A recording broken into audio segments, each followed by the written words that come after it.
and welcome back to the GSMC Fantasy Sports Podcast. I hope you liked that little update on the Conn Smythe betting odds, but as always in this hyped NBA Finals and Stanley Cup Finals atmosphere, we always transition in our first two segments from hockey and basketball and hockey. We keep on bouncing back and forth. I promise next week, should the Celtics sweep and the Panthers kind of take control of this series, it'll be tamped down and we can get more into the nitty-gritty of other sports. But this is how it will stay for the last couple of days here. So we switch from the NHL to the NBA, where, let's just say, a game happened last night in the NBA Finals between the Boston Celtics and the Dallas Mavericks. Ultimately, the Boston Celtics taking complete and utter control of this series, in my humble opinion, with a 106-99 victory. Let's just go over the fantasy stats before I go into the implications of this game as well. Luka Doncic obviously had a very good fantasy game, 42.4 points, very respectable for him. 27, 6, and 6 in terms of his stat line. But the big surprise of the Dallas Mavericks, Kyrie Irving, finally showed up. I know it was to no avail, they didn't win the game, but Kyrie Irving, as we know him and love him, kind of showed up. He had 39.6 fantasy points, 35, 3, and 2 stat line. Really helped Dallas to kind of dominate most of the large portions of this game. But let's switch over to the Celtics. Jason Tatum also stepping up in terms of scoring output. So, haters, if you're there, does this prove you guys wrong? We'll see. 45.7 fantasy points, 31, 6, and 5 stat line. And obviously, Jaylen Brown, the leading fantasy scorer, surprised there after Luka has taken the fantasy world by storm in this finals. 50.6 fantasy points for Jaylen Brown, 38 and 8 stat line. Now, in terms of fantasy fallout implications surrounding this game, I'm going to say something weird in those terms. This certainly does not feel like it was the best barometer for how this series has gone fantasy-wise. Mainly for two reasons. One, there was a Kristaps Porzingis-sized hole in the Celtics lineup that they kind of had to figure out. And B, Luka fouling out really could have been the difference between him having 40 fantasy points and maybe 50-55 fantasy points. Let's start, although, with the Kristaps Porzingis-sized hole in the roster. There's a lot of questions surrounding that. If Kristaps Porzingis was in the lineup, do Jason Tatum and Jaylen Brown elevate their level of scoring? Does that subtract from the high level of fantasy output that both of them had?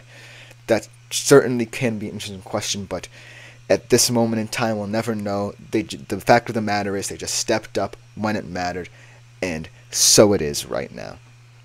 In terms of Luka's foul out, I think that in the grand scheme of things, yes, it's unprofessional, but still it's Luka.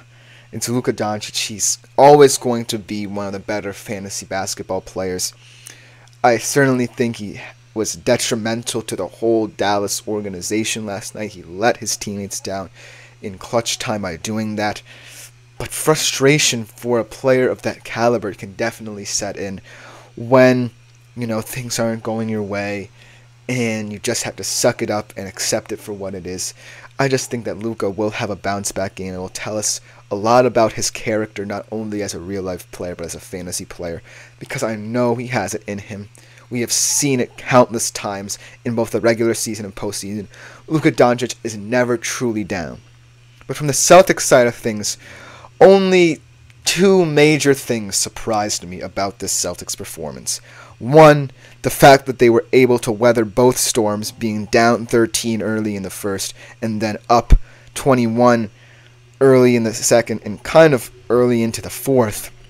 And then weathering that Mavericks run where they closed the lead to 1 point and then ultimately pulling away and winning, because in the past, Celtics teams in the past would have lost that game. It just goes to show that they've really built a certain character. They never say die. They never want to lose. They just have a relentless drive to the ultimate goal of hanging banner 18 in the TD Garden rafters. But the bigger surprise to me is Joe Mazzulla.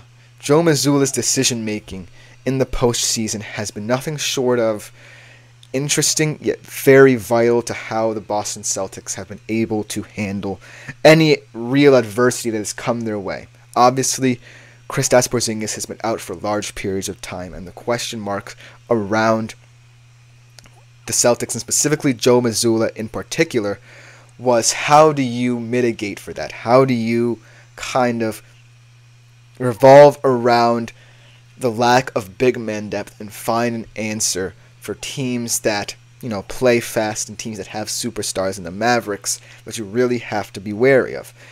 And I'm really shocked that Joe Mazzulla picked Xavier Tillman, but kudos to Xavier Tillman. I kind of want to go over his fantasy stats because he's never had such a prominent role in terms of fantasy as he did last night, but congratulations to him. 10.8 fantasy points, nice little utility option. 3, 4, and 2 blocks off the bench, a huge asset for them. And just goes to show Joe Mazzulla's willingness to stick to the status quo, never change for your opponent, saying to Xavier Tillman, look man, you're not necessarily the best player on this team, but you are on this team. You are a squad player.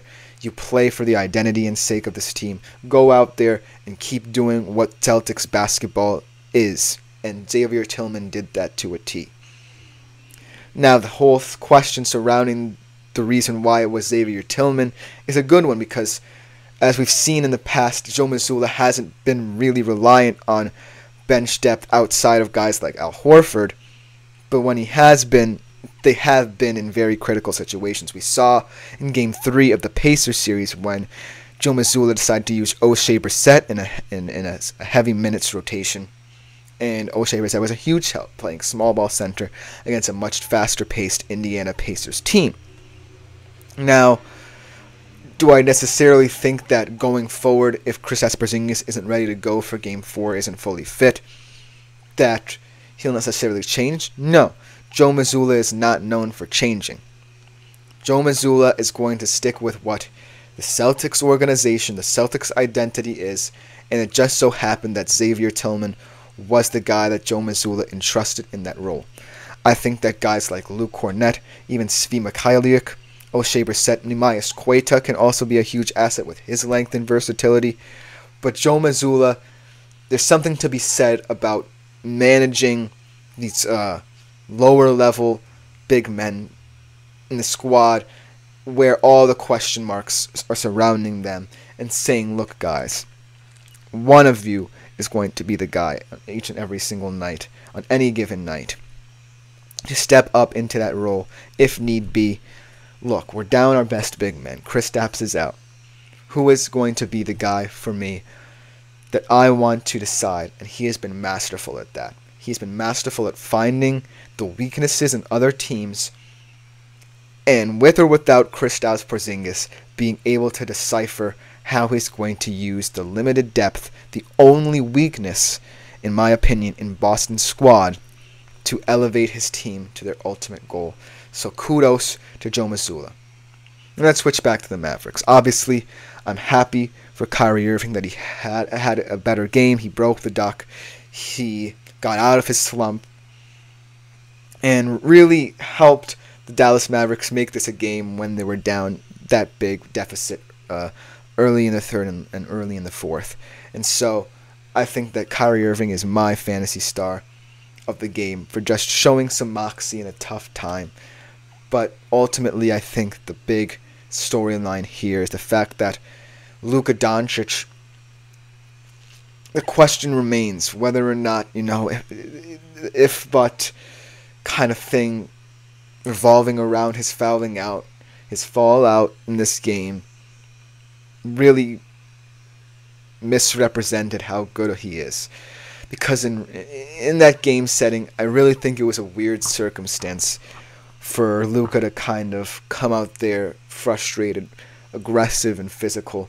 Because look at what the Celtics have done to him, and look at what he's done to the Celtics.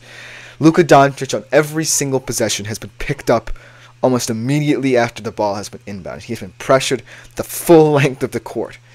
And he still had been putting up huge fantasy points, over 60 points in both games. And this is the only night in the NBA Finals where he did not go over that 60-point threshold. So I'm really not that concerned about Luka Doncic. It was just one of those moments where a superstar up against a super team kind of had a meltdown that you have to expect at some point, because it always happens. It's inevitable. When you're a player in this league who really wants to do well, really wants to help his team, you kind of push.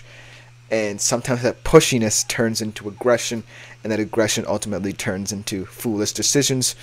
So, while I do think that Luka Doncic had a very unprofessional moment, it's kind of a moment he'll shake off, and he's going to be looking to get back into that mindset of aggression and physicality, but in a way that really helps his team as they go into Game 4. But that should just about do it for this segment of the show. I really enjoyed trying to break down this kind of confusing game, especially in terms of fantasy implications, because it was just so weird with all the question marks surrounding the absence of players and what happened in the latter stages of the game. Coming up next, an even more interesting segment. We kind of talked a little bit about fantasy football, but never about a certain player. Darren Waller announcing his retirement earlier this week, and how it changes the tight end fantasy landscape, both in the NFL as a whole and for the New York Giants. Ooh, that should be ugly. You don't want to miss this segment. It should be a great one. We'll be right back to discuss the fallout of that. Looking for your daily fix of sports talk with